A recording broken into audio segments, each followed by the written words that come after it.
Já. Olá, turma, boa tarde. Sejam todos bem-vindos àquele nosso vídeo de explicação sobre as nossas rotinas financeiras. Eu sou Humberto, sou o professor Humberto Ribeiro, estou aqui acompanhando vocês nesse módulo de rotinas financeiras. Fazendo um breve resumo do que a gente já viu até aqui, nós começamos falando da importância da área financeira, falamos do perfil do profissional financeiro, as características que ele tem, e eu fiz uma cola aqui. Nós já vamos falar de 10 processos, né, de 10 rotinas financeiras. Nós já falamos de controle bancário, na primeira aula foi controle bancário e contas a pagar e a receber, que são dois processos unificados, né? Falamos também na aula anterior de auditoria e de faturamento, tá bom? Para esse vídeo aqui nós vamos continuar com as nossas rotinas financeiras. Hoje nós vamos falar sobre o setor de cobrança e sobre o setor de tesouraria também, tá? Nós pegamos assim na curadoria do material, nós pegamos os principais processos, mas sempre eu reforço também que cada empresa é uma empresa e tem suas características, sua propriedade, o seu formato que atende. Deixa eu me levantar um pouquinho, tem o seu formato que atende ali a sua operação, tá? Mas no geral, as rotinas financeiras, a gente pegou assim as mais consagradas, as mais comuns nos diversos segmentos de empresa. Vamos lá. Cobrança não é todo setor não é toda empresa que tem o setor de cobrança, mas as que têm, elas trabalham esse setor, essa divisão, essa operação no departamento financeiro, tá? É muito comum também, antes da gente começar lendo o material aqui, é muito comum ser terceirizado esse serviço de cobrança, né? Ou mesmo é contratada uma empresa, né, para fazer esse serviço, e isso que a gente chama de terceirização. Mas as que tem trabalham da maneira que a gente vai apresentar aqui. Vamos lá. Seguindo o nosso texto aqui, eu fiz uns slides aí que eu coloquei para vocês na plataforma, mas lembrando que todo esse slide ele é tirado da apostila, tá bom? E eu já peço vocês que façam o exercício com base na nossa apostila, que tem o texto na íntegra. Que o slide é mais um resumo, é mais um roteiro para mim conversar com vocês sobre esse processo. Vamos lá, falar de cobrança lendo um trecho aqui da nossa apostila. Lidar com inadimplência é um grande problema para as empresas. Fato, né? Especialmente em momentos de crise da economia. O desafio é ter boas estratégias de negociação para assegurar o recebimento de créditos e, ao mesmo tempo, fidelizar o cliente. Como eu falei ainda há pouco, que é muito comum a terceirização desse serviço de cobrança, porque é extremamente delicado, né? Por mais que aquele cliente esteja inadimplente, você cobrar, você não pode perdê-lo enquanto potencial futuro cliente. Então, às vezes, falta para o time interno das organizações o treinamento necessário, as ferramentas adequadas para fazer essa cobrança sem comprometer totalmente aquela relação com o cliente. Mas vamos lá no nosso texto aqui. A cobrança, né, propriamente dito, o setor de cobrança, é o setor que vai buscar recuperar os valores em atraso, definindo os responsáveis por sua tarefa. Nas empresas de grande porte, recomenda-se a estruturação completa de um setor de cobranças. Quando a gente fala estruturação, líder, equipe, procedimentos, normas, tudo isso que confere essa estruturação, uma hierarquia. Mas isso também para as empresas que podem se dar o luxo, que são de grande porte, né? Pode montar um setor de cobrança assim tão estruturado. Já nas empresas de pequeno porte, por um outro lado, um colaborador pode ser designado como responsável pelo serviço de cobrança. Um único colaborador, e aqui eu já abro um parênteses, aconselha-se o que tenha mais tato, o que tenha um bom relacionamento interpessoal e um que tenha também um treinamento específico para realizar essa cobrança. Enquanto o outro pode ser o cobrador, ficando encarregado da execução do trabalho.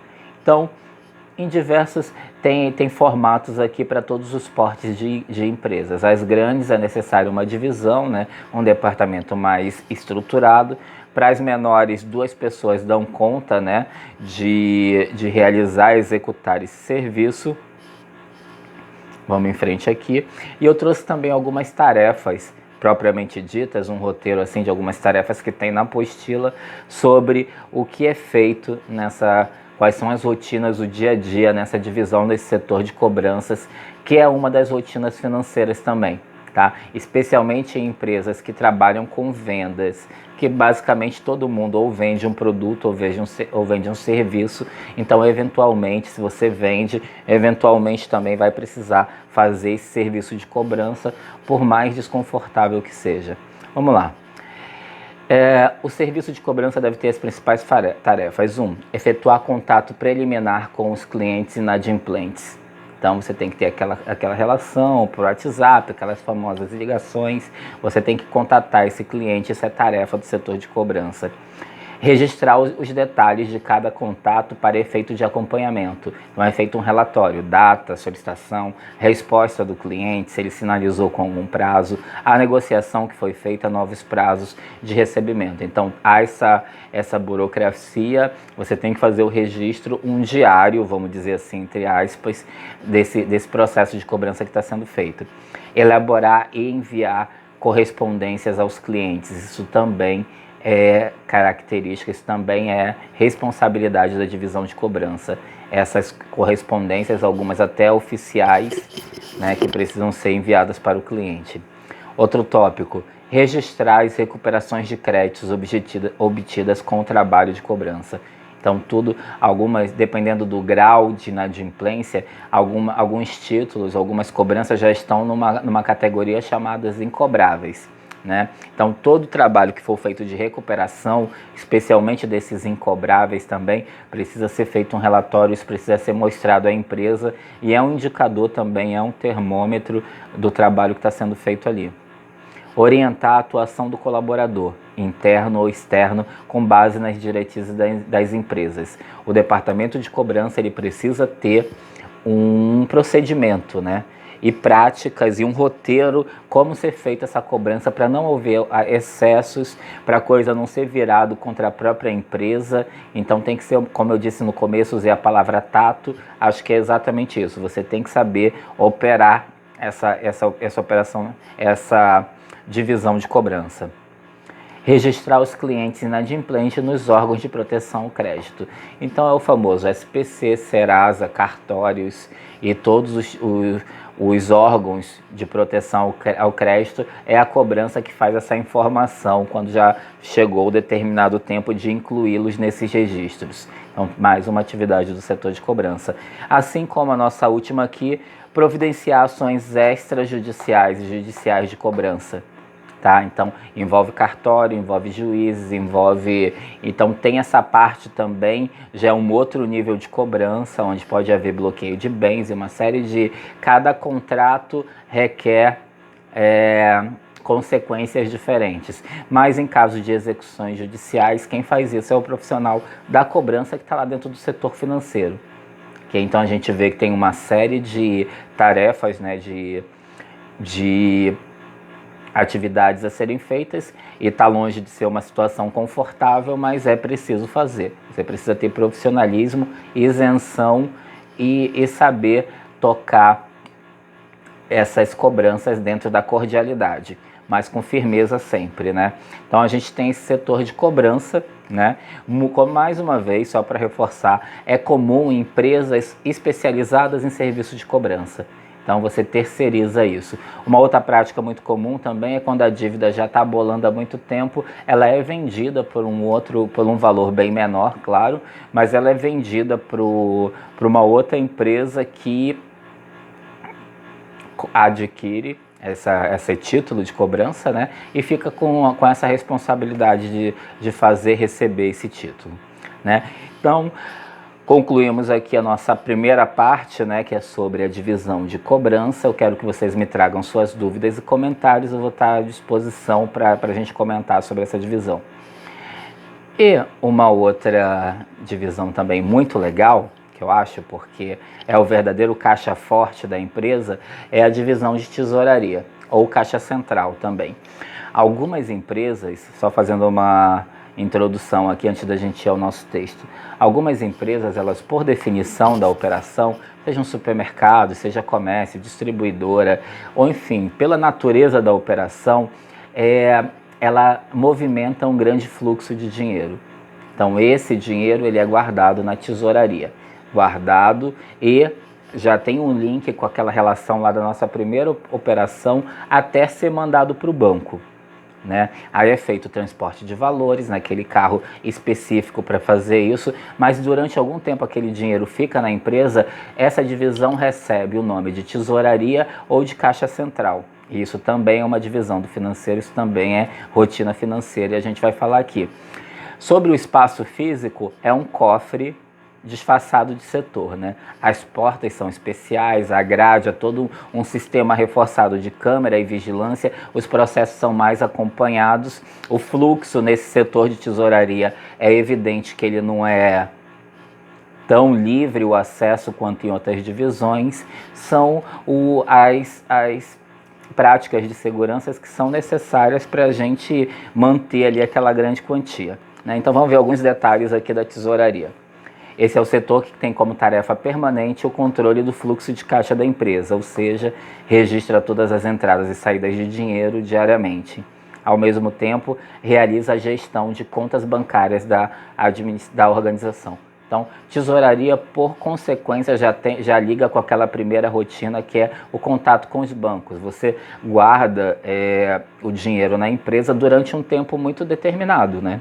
Ninguém vai ali estocar, fazer daquilo dali um grande cofre. É só o momento entre você receber aquele cliente e transferir para as devidas contas, seja de investimento ou conta corrente. A tesouraria, continuando o contexto aqui, é um dos trabalhos mais importantes do departamento financeiro, né? Por tudo que está envolvido, são profissionais que precisam ter um alto índice de integridade, né? De honestidade e ética, né, pois razões, né, se qualquer coisa diferente disso, o profissional não faz carreira, ele até pode passar um curto período lá, mas se ele tiver alguma ação suspeita, ele não faz carreira nessa área de tesouraria. Deixa eu ver aqui. O Instituto dos Estudos Financeiros mostra que a tesouraria funcionar eficazmente, o ideal é ter 2 fluxos de caixas. Um de curto prazo, em base diária, aquele para o dia a dia, cobrindo pelo menos um mês à frente, e outro de médio prazo, em base mensal, cobrindo mais meses à frente. Então, critérios técnicos para fazer você gerenciar, um para as coisas mais de curto prazo e manter um controle também para o fluxo de longo prazo. Deixa eu ver. O maior desafio da tesouraria na administração do fluxo de caixa é obter um certo grau de acerto nas previsões realizadas. Eu já vou explicar o que isso se trata. É considerado satisfatório o fluxo de caixa que tem uma margem de erro de até 15%. Significa um grau de acerto de pelo menos 85% na primeira projeção efetuada e os valores efetivamente realizados. Quando a gente fala de previsão, assim, dentro do departamento financeiro, há 2 expressões muito parecidas e muito presentes no departamento financeiro. Uma é a previsão, como a gente faz aquela previsão em bola de cristal. Se eu tiver um controle dos meus registros, fluxo de caixa que a gente está mencionando aqui, extremamente organizado e alimentado corretamente, eu tenho condições de saber como vai ser o meu caixa lá no meio do ano. Por quê? Porque eu sei tudo que eu vou receber e tudo que eu vou gastar, eu sei como é que vai estar a minha liquidez, o quanto eu vou poder assumir compromissos. Então, uma das funções dos controles do financeiro, o fluxo de caixa, é dar para o gestor financeiro e também para a alta gestão da empresa, donos, presidentes e etc., é dar uma previsão de como está a situação financeira. Olha, esse período aqui para mim está mais tranquilo, aqui eu estou mais com compromissos, então a gente chama esse trabalho de previsão. Uma outra palavra muito parecida e muito comum também é provisão, com O, provisão. Provisão dentro do financeiro é o separar um dinheiro com um fim específico. Separo um recurso com o que eu preciso fazer com aquele dinheiro. Então, eu provisionei, eu separei aquele dinheiro. Então, uma previsão seria pela minha média de consumo, eu fazer uma previsão de quanto vai dar o valor da minha conta de energia elétrica. Isso é uma previsão. Eu sei pelos dados, por quanto eu usei, eu posso fazer uma previsão e todo mundo sabe mais ou menos quanto é o valor da sua conta. Quando é provisão, é porque eu já separei das minhas contas aquele dinheiro, esse dinheiro aqui é para essa conta, então isso é provisão. Então as empresas trabalham muito com essa parte assim, e com esses dois termos, isso é assunto de tesouraria. Então, tesouraria é esse departamento da empresa que lida com dinheiro em espécie e com as movimentações bancárias e com o fluxo de caixa também, certo? Então, tragam dúvidas sobre essas duas divisões. Nossa atividade vai ser perguntando sobre essas duas características das atividades, até para vocês lerem, a gente conseguir mensurar o entendimento. E para a próxima atividade, já cenas dos próximos capítulos, nós vamos trabalhar com uma grande questão dentro dos departamentos financeiros, que é a gestão de impostos, né? Divisão de impostos e outras atividades, tá bom? Eu fico à disposição para dúvidas, me tragam seus comentários também, façam atividade na plataforma e até a sexta-feira que vem. Forte abraço!